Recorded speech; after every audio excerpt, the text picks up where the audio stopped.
Good morning. I hope you've had a fresh start to your day, and fresh starts are what we're talking about today. We've got Lana Edmondson with us. She's a psychologist with a particular interest in motivation. Lana, welcome to the show. Thank you.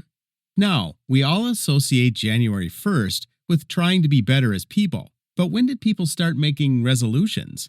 It's funny you should ask, as I was just reading a letter by the American author Mark Twain, which he wrote during the Victorian era in 1863, pointing out how everyone is full of good intentions on January the 1st, only to forget about them 30 days later.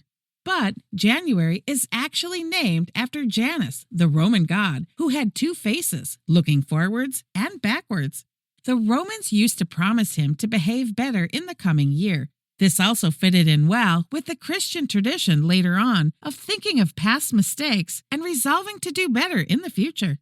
So religious practice was probably why it stayed with our culture. How interesting. Why do you think the new year is seen as such a great time to make improvements? Well, obviously at that time of year, a lot of people have been indulging themselves with rich food and drink. So it's a good time to draw a line under it and start a healthier lifestyle. With the festivities over, people like to get ready for better weather in the spring. But I believe that most importantly, a lot of it is down to the fact that psychologically, we like to break up our lives into chapters, like a book. We feel at the start of any of these chapters, including New Year, but also birthdays, marriage, the birth of a child, and so on, that it's easier to change everything that has happened before and start afresh. So does it help to act as though it's a new time in your life if you want to begin a new habit? It does. Research conducted using an app which set goals for people showed that people tended to start after any holiday or at the beginning of the work week more than any other time. They did an experiment where they sent reminders to some people to set a goal for the third Thursday in March and some for the first day of spring. It's the same day, but those that received the second one were far more likely to create habitual behavior, which improved their lives. So any date you see as a new beginning works better. Is it true that most people break their resolutions shortly after making them? It's better than you probably believe. A government survey found that when people made resolutions, 35% of them managed to attain all of their goals.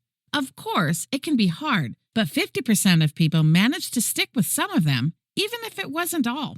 That's a lot of change. What does make a difference, though, is the type of goals you make. For example, people who decide to do something such as increasing the distance they run by 10% per day or start to swim twice a week are 25% more likely to find success than those who try to give up something, such as chocolate or social media. Oh, really? So is it a lot harder to give something up than start doing something positive? Well, much like when you start, it all depends on how you frame it in your mind. When you try to stop doing something, or an avoidance goal, as we call it, you're taking something away that you like, and you aren't replacing it with anything, so you feel the loss much more.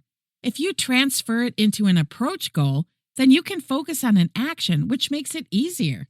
So, for example, if you're trying to reduce your use of social media, try setting yourself the goal of reading a book for an hour a day.